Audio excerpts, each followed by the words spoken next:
morning. Welcome to Redesign with Rhonda and Tanya.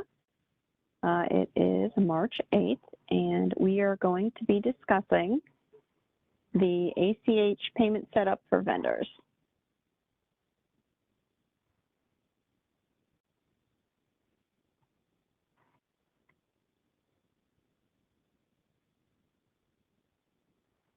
So I've made a guide, and we'll be sharing this as well on the meeting invite. And we're just going to go over this and do some setup, show you how that's set up, and kind of discuss some alternate things that you might want to do with this. If you want to do a check instead of an ACH, who to contact, what fields need to be filled out, things like that. So USAS has the ability to create in the disbursement file the ACH information that's needed. So ACHs can be helpful. They can help you cut down on postage, envelope costs, time with how long it takes for a vendor to receive their payment, all good things there.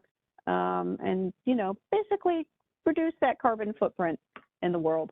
So we can fill out some fields in the USAS vendor screen, and when you process those payments, it will include that information within the disbursements file.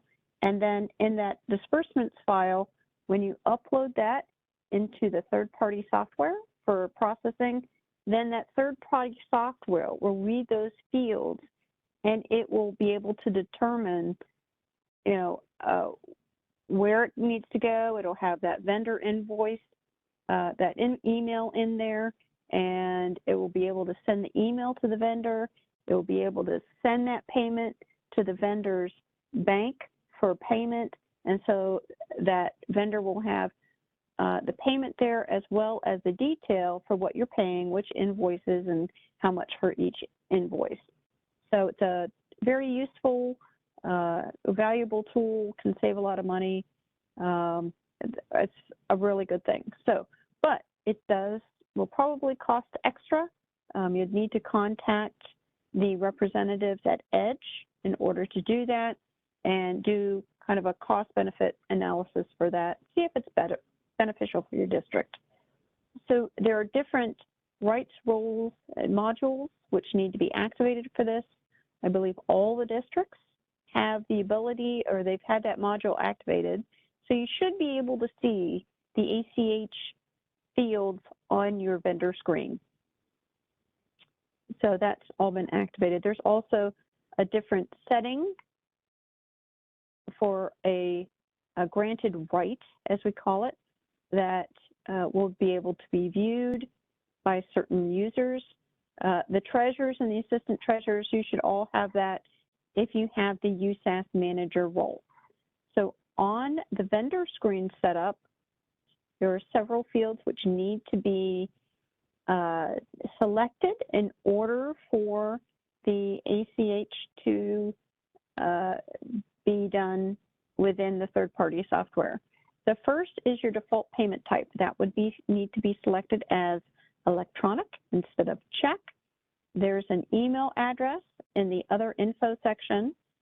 There is the ACH active box. That also needs to be checked. You would also need to fill in your vendor bank account number and the vendor's bank routing number, the ABA number, would need to be filled in. You would also need to select the deposit type. Most times that's going to be a 22 for checking. Not many people have the 32 for the savings as their deposit type. So most of the time it's 22. And then there's the entry class code. Your choices are CCD or PPD. So one is the corporate credit and the other is the prearranged payment. What is the difference? So CCD, think of it as starts with a C. For corporate, that would be more of a business payment for a business customer. The PPD, think of that first P is personal or a consumer. Think of that maybe something such as mileage payment for your employees, or possible reimbursement, maybe for a conference or something like that. And that's how you would choose whether it should be CCD or PPD. So the CCD, anybody with incorporated LTD, LPA, corporation in the name, that's when you would choose CCD. Your W-9 form from your vendor should be able to help you make the proper selection here. Here is a sample of what the vendor screen would look like.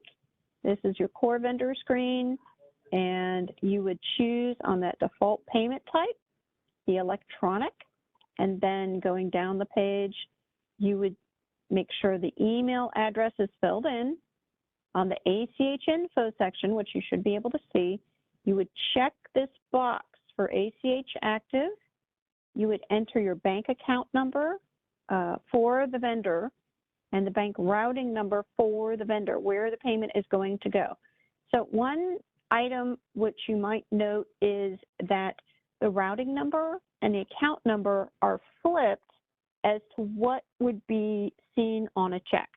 So if you require that they would send in a sample check, just note that the account number is actually before the routing number instead of after the routing number. So if it's a check, you would flip those two numbers. So the deposit type, you would drop down. You have a choice of a 22, a 32, and then there's two that are pre-notes. You probably won't be using those pre-notes. You just choose between the 22 for checking, the 32 for savings. Most of the time it's going to be 22. And then your entry class code, and that is going to be your PPD or CCD choice. So then you would process your invoices and your payments as normal through the expenditure process. And when your print file is generated, any vendors with ACH info entered it'll include those ACH fields on the XML file. So we'll show you an example of where those would be noted later. And then when it's transferred into that third-party software, the third-party software is going to read that file, and based on the inclusion of those ACH fields, it will know which items to process as checks and which to process as ACH fields. But that needs to be set up initially within the third-party software. Edge is our example here. A lot of our districts use Edge. So, and then it would produce those emails to the vendor and then also make the payments as ACHs to the vendor's bank account. So after your screens are set up and your setup is complete with your third-party vendor, then when you select the box for disbursements for payment, for creating that file, you would check that box for print electronic checks. And then it would know to create those ACHs. So here's where you're generating your print file. Note the checked box for print electronic checks. It's an XML file, then you would generate that. So USAS itself isn't able to create the file, but based on the fields that are included, the third-party vendor software can read those fields, and by those field values, it can determine if that is a regular check payment or if it needs to be an ACH submission.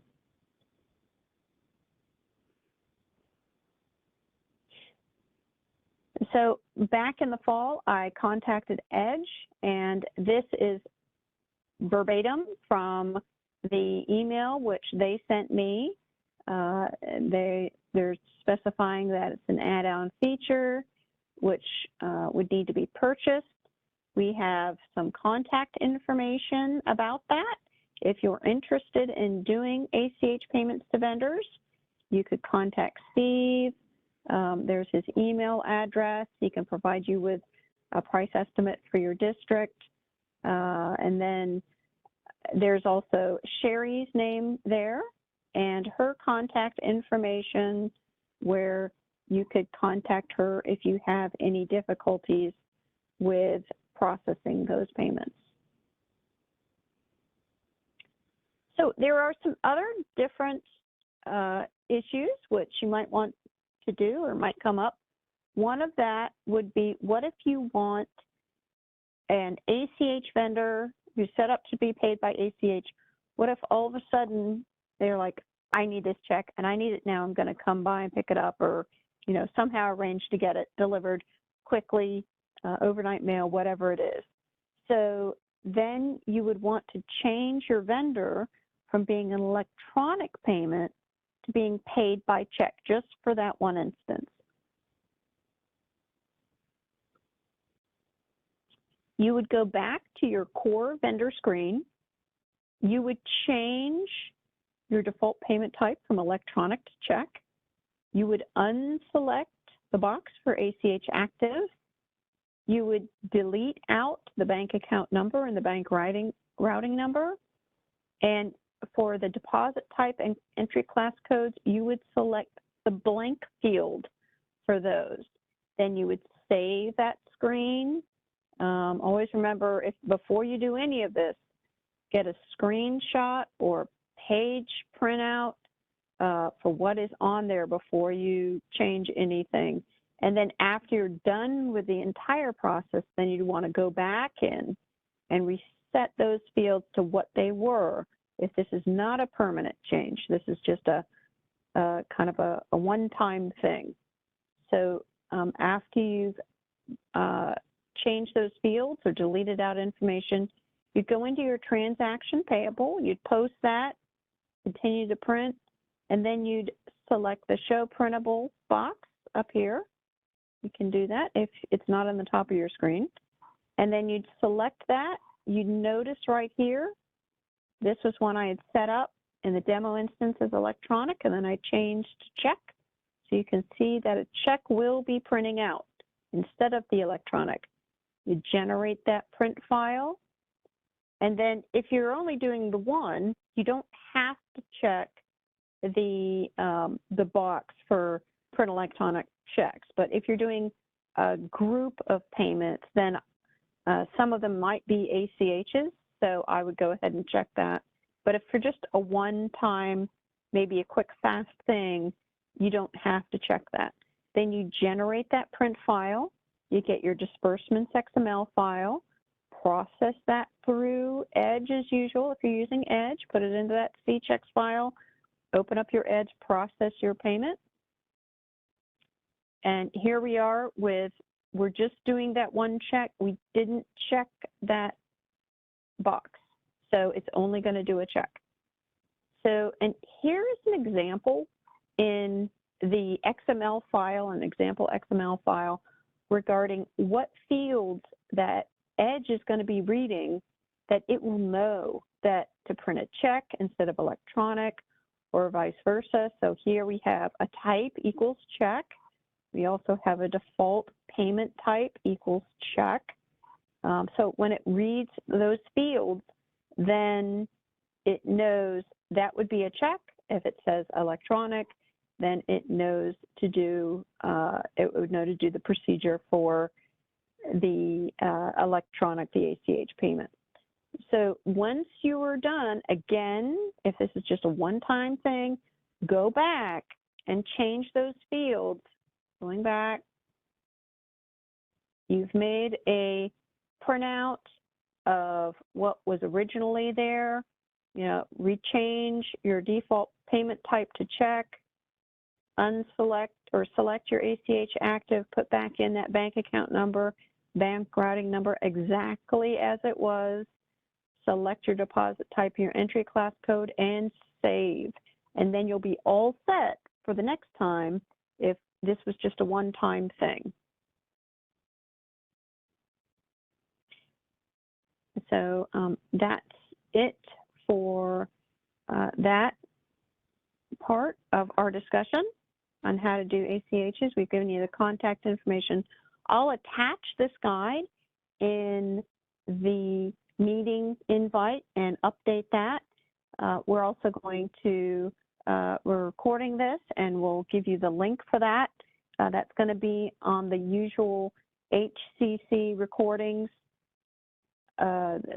where we put our recordings in there. So that would be in over here. So in the finance, state software redesign, and down in these HCC training recordings. So we're going to add some there are specific topics that we're going to be talking about. So other items that we have planned for the future are discussing positive pay in USAS and USPS. FISCWeb's been a hot topic to discuss how we can do FISCWeb using redesign now.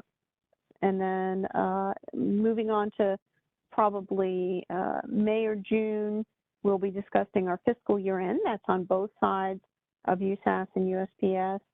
We've also discussed adding a webinar for the rules that can be applicable and activated in USAS and USPS that can assist your district, something that might help. Month-end balancing tips and tricks. We've had a lot of districts have some balancing issues and, maybe show a method of how to do that or assist you with finding that item that might be off that's causing you not to balance. Auto rec in USAS and USPS. Advanced query, we discussed how to use the grid filters, but the advanced query is kind of another level up. I've noticed with advanced query, it might have some things that the regular grid won't let you do or field that you can't use. So advanced query and how to use that. Another reports class for doing some extra things in advance, such as column width, centering, right, left, justified, just different things like that. And budgeting.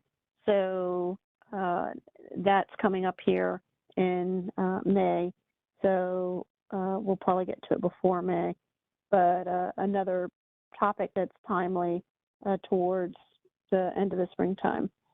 One other question that we had was, can you do the same identical process that we discussed for the ACH payments using SCView, and how would that differ, or are there a different way to do it? We're going to find out that information we're going to discuss that with Edge to find out how that would differ. So there are a couple other things that we would like to highlight, and one of those is going back to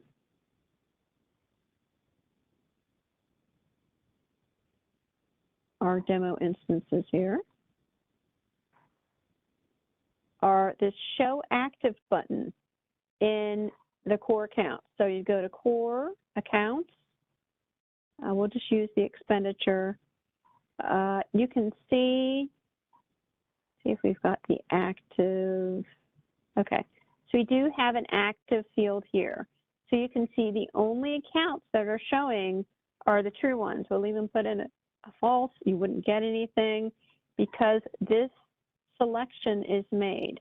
And if that is selected, you would only see the accounts that are active. If you unselect this, then you would see some accounts that aren't active. See, there they are. I just did the sort, didn't do the filter. So these accounts right here, those are not active.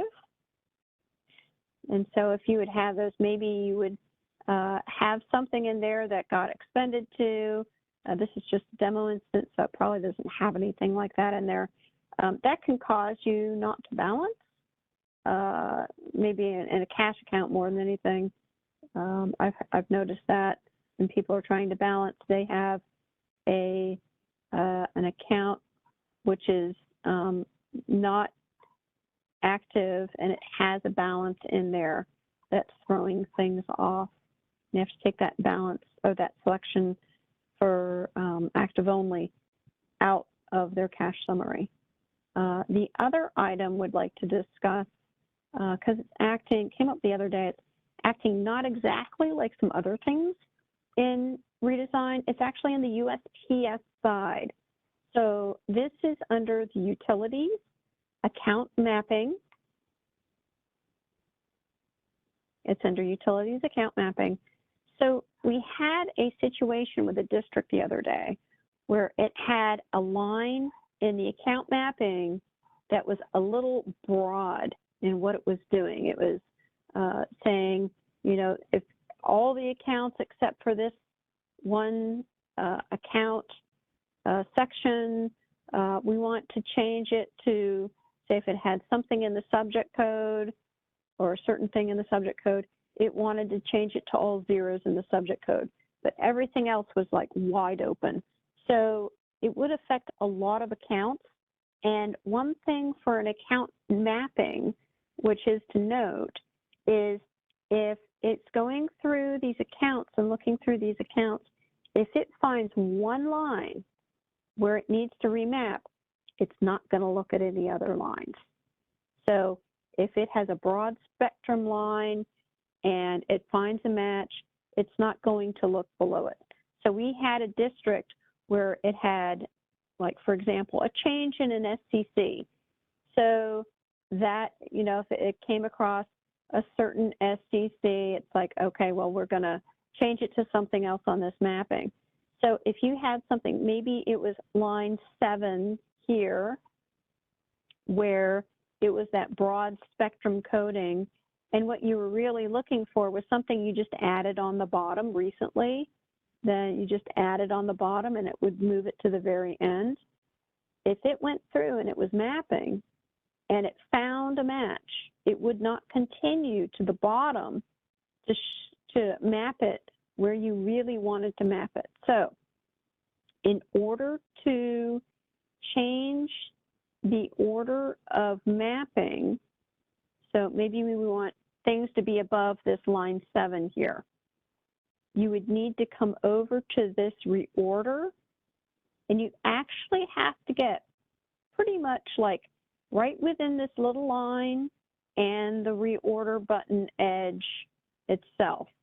So right here, I'm clicking right there, right in between those two, and then here we go, we're able to move this up. So I'm going to move this, and you can see where it's going to go, where that blue line is, right there. So I've moved that up above that line. So now line 7 is now the function 3120 instead of the 2500. And then, so I'll do that once again. You have to get right very close to that line for that separates remove from reorder. Click there and move it up. There we go. So maybe that broad spectrum line, that was the 2500 function, is now at the end. It's the last choice for mapping. So if it goes through and it finds something and it's a match, it's going to match it to that account and map it there, and it's going to ignore everything else. So that's good to know with your account mapping. So another thing is this reorder, you would expect that to be highlighted. It looks like it's not activated, but it is. So, and then go ahead and save that. Your mapping is saved, and that's how you change the order for your account mapping. All right, we're going to go ahead and stop this recording and save it and post it on our website. And we hope you all have a wonderful day. Thank you.